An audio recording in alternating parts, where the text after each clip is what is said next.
Yooyaa shamaa akkam jirtu nagaaf jaalli waaqayyo bakka jirtan hundumaatti isiniif haa baay'atu. Kun YouTube chaanalii Boonsaa Addisuu Guuteetti haaraa yoo taatan subscribe gochuudhaan maatii keenyatti dabalamaa. ቢሸፍቱ ከተማ ቪዲዮው yerootti gadhiisnu ከንቲባ ጽሕፈት ቤት ይህንን ሁሉ ግንዛቤ ምን ያህል ኑሮት እንደሆነ አናቅም። ነገር በአጠቃላይ ግን ቤተክርስቲያኗ መፈናቀልን ሳይሆን ሽልማት ይገባት ነበር። ከመንግስት ጎን ሆነን እየሰራን ባለንበት ሰዓት ላይ አዎንታዊ ነገሮችን እየሰጠን ባለንበት ሰዓት ላይ እስከ በላይ ባለስልጣኖቻችን ድረስ የሚያውቁት ነው። ሽልማት እየጠበቅን ባለንበት ሰዓት ላይ ትነሳ መባሉ ለድሬዳዋ ይገባታል ወይ? እጅግ አሳዝኖናል። Viidiyoo yerootti gadhiisnu dafanii akka isin ga'aniif mallattoo beelii banaa gochuus hin dagatinaa. Gidduu kana waldaan kiristaanaa warra wangeelaa makaana Yesuus Itoophiyaa kan Direedawaatti argamtu umurii waggaa 40 kan qabdu bulchiinsi mootummaa naannoo sanaa mana ijaarsa iddoo waaqeffannaa waldaa makaana Yesuus kan waggaa 40 ol itti tajaajilaa turte diigamuu jechuudhaan sooshaal miidiyaa irratti mormii fi dubbiin garaagaraa kaa'aa ture. maalirra ga'ee wanta jedhu akka armaan gadiitti isiniif dhiyeessina. Waldaan amantoota Direedawaa ilaalchisee ergaa waldaa kiristaanaa warra wangeelaa makaana Itoophiyaa irra darbes akka armaan gadiitti isiniif dhiyeessina. Itti aansuudhaan amma waldaan kun maalirra ga'ee walga'een waldaan makaana Yesuus Direedawaa bulchiinsa magaalaa Direedawaa wajjin godhees maalidha kan jedhu akka armaan gadiitti isiniif dhiyeessina.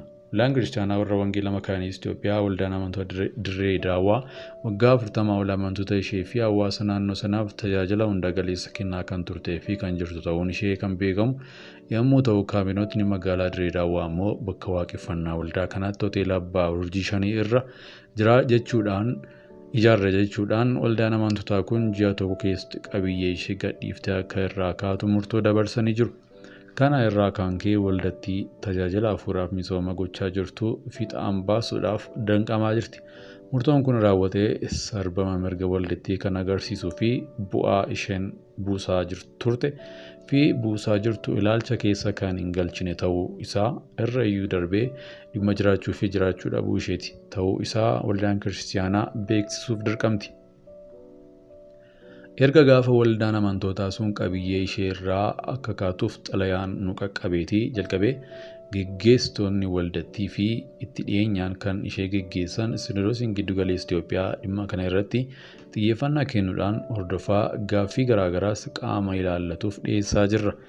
Gaaffii nuti dhiyeessinuufis deebii quubsaan akka nuuf kennamu waldaan kiristaanaa abdii guutuu akka qabdu ibsa. Dhimmi kun erga beekamee jalqabee qaamota karaa marsariitii hawaasummaaf karaawwan garaagaraa waldattii bira dhaabbatan akkasumas ogummaa keessanii fi waan dandeessan hundumaan gumaacha gochuuf waadaa galtan hundaaf waldaan kiristaanaa galata guddaa galchiti.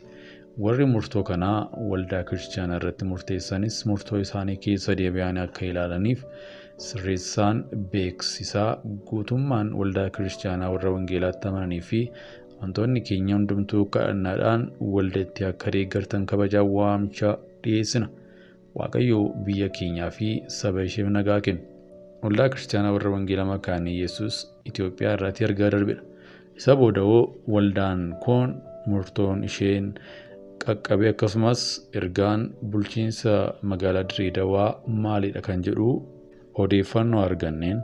Waldaan kiristaanaa warra wangeelaa makaana Yesuus Itoophiyaa ibsa sooshaal miidiyaa yookaan feesbuuk ishee irratti dabarsiteenis gidduu kana namoonni irra deebi'uudhaan akka bulchiinsi magaalaa Direedawaa waldaa kanaa ajaja irratti dabarsee dhiisee godhanii haasa'uudhaan waldaa kan isheen ilaalanii fi odeeffannoo sirrii kan hin taane dabarsaa akka jiran himuudhaan bulchiinsi magaalaa Direedawaattii fi tajaarsoliin waldittii kan magaalaa Direedawaatti argamtu walgeerraa akka jiran akkasumas immoo kantiibaan magaalaa Direedawaa seeraan hordofaa akka jiranii fi odeeffannoo faca'ee kanaa haalaan hordofaa akka jiranii himanii jiru. Egaan ibsa haaraa jiruu fi wantoota haaraa jiru waldaan kiristaanaa kun karaa ifa ta'ee fi karaa seera qabeessa ta'een akka ibsitu waan ta'uuf haga waldaan kiristaanaa kuni ibsa addaa ta'e dabarsitutti kadhannaa fi seeraan yookaan naamusaan akka hordofan waldaan kun ergaa ishee dabarfattee jirti. በአጠቃላይ ግን ቤተክርስቲያኗ መፈናቀልን ሳይሆን ሽልማት ነው። ሽልማት ይገባት ነበር። ከመንግስት ጎን ሆነን እየሰራን ባለንበት ሰዓት ላይ አዎንታዊ ነገሮችን እየሰጠን ባለንበት ሰዓት ላይ እስከ በላይ ባለስልጣኖቻችን ድረስ የሚያውቁት ነው። ሽልማት እየጠበቅን ባለንበት ሰዓት ላይ ትነሳ መባሉ ለድሬዳዋ ይገባታል ወይ? እጅግ አሳዝኖናል። የኢትዮጵያ ወንጌላዊት ቤተክርስቲያን መካነ ኢየሱስ 1986 ደግሞ አሁን ባለችበት ቦታ ላይ ከድሬዳዋ አስተዳደር ሕጋዊ የሆነ ካርታ ያላትና በልማትም ዙሪያ በመንፈሳዊ ዙሪያም ብዙ አስተዋጽኦ ያበረከተች ማህበረ ምዕመናን ናት። ድሬዳዋ ወንጌላዊት ቤተክርስቲያን መካነ ኢየሱስ ሕጋዊ ካርታውን ስትይዝ በዚህ የልማት ስራዎች ላይ ብዙ ተሳታፊዎችን ብዙ ህዝቦችን የረዳች በሶማሌ ክልል በዚህ ድሬዳዋ ዙሪያ ባሉ በኦሮሚያ ክልል በዚህ ድሬዳዋ ከተማ ገበሬ ማህበር ውስጥ በሚጠቃለሉ ያልሰራችበት ስራዎች የሉ። ለምሳሌ በአሰቦት የግድብ ስራ፣ በቢኬ መንገድ ስራ፣ እንዲሁ በሁሉል ሞጆ በድሬዳዋ ዙሪያ ላይ ባሉ ፕሮጀክቶች ውላውል፣ ሁሉል ሞጆ፣ የጃነኒ፣ በራቅ፣ ጀልዴሳ ከዛ በላይ ይሄ ነው የማይባሉ የመጠጥ ውሃንና የጉድጓድ ውሃን በማውጣት ግድቦችን በመስራት ህዝቡን ተጠቃሚ ስታደርግ የነበረች ቤተክርስቲያን ናት።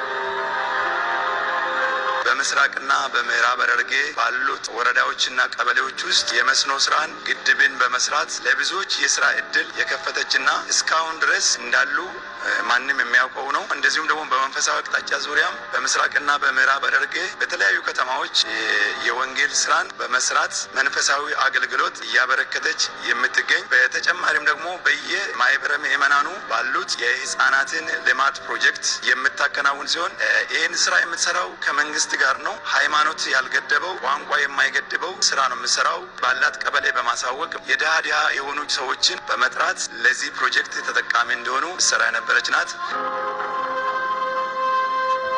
ብዙ ህጻናትን ሃይማኖትን ቋንቋን ልዩነት ሳታደርግ ተቀብላ ከ250 እስከ 260 ባሉ ህጻናት ላይ ስታስተምር ቤተሰብን ቀለብ በመስፈር በአሁኑ ሰዓት የተማሩ በድሬዳዋ መካነ ኢየሱስ ያደጉ በኢንጂነሪንግ፣ በዶክትሬት፣ በሌክቸር ድሬዳዋ ዩኒቨርሲቲ የሚያስተምሩ በጤና የተሰማሩ ወጣቶችን በማፍራት ዛሬ እነሱም በድሬዳዋ ከተማ ውስጥ ያሉ ምስክሮች ናቸው። እስከ ዛሬ ድረስ ምንም የትምህርት ውጤት ያልተሳካላቸውን መንጃ ፍቃድ በማውጣት በዚህ ሰዓት በድሬዳዋ ከተማ ውስጥ ከፍተኛውን ስፍራ የያዘ ሹፍርና አገልግሎት የሚያገለግሉ ወጣቶችን አፍርታለች። እንዲሁም በአሁኑ ሰዓት ህጻናትን ከ5 ዓመት ጀምሮ ደግሞ ፕሮጀክቱ በሚሻሻልበት ጊዜ እያስተማረች ላይ የምትገኝ ናት። ፋሚሊ ሪዩኒፊኬሽን የሚባል ኤፍአር የሚባል ፕሮጀክት ነበረ። እስከ ዩኒቨርሲቲ ድረስ ልጆችን ታስተምራለች፣ የትምህርት ወጪን ትሸፍናለች፣ ቀለብም እንደዚሁ ትሰፍራለች። 90 ዓመተ ምህረት በኋላ ደግሞ ኮምፓንሽን የሚባል የህፃናት ፕሮጀክት እንደዚሁ ከቀበሌ ጋራ ከድሬዳዋ አስተዳደር ካውንስል ጋራ በመስራት የዚህ ኮምፓንሽን ህፃናት እየተጠቀሙ ነው ያሉት። ብዙዎች ደግሞ ትምህርታቸውን ጨርሰው ዩኒቨርሲቲ ድረስ እየተረዱ የስራ እድል እያገኙ ብዙዎች አሉ። በአጠቃላይ ግን ቤተክርስቲያኗ መፈናቀልን ሳይሆን ሽልማት ነው። ሽልማት ይገባት ነበር። እኔ ያልጠቀስኳቸው ፕሮጀክቶች ብዙ ናቸው። እስከ በላይ ባለስልጣኖቻችን ድረስ የሚያውቁት ነው። የምንሰራው ፕሮጀክት በመስማማት ነው። ተጠቃሚ የነበሩ ህብረተሰብ ለድሬዳዋ ይገባታል ወይ የሚሉ ላይ ደርሷል እና እጅግ አሳዝኖናል። የሚደረግብንና ካቢኔው የራሱን ውሳኔ መልሶ እንዲከልስ እንዲያይልን ነው የምንፈልገው።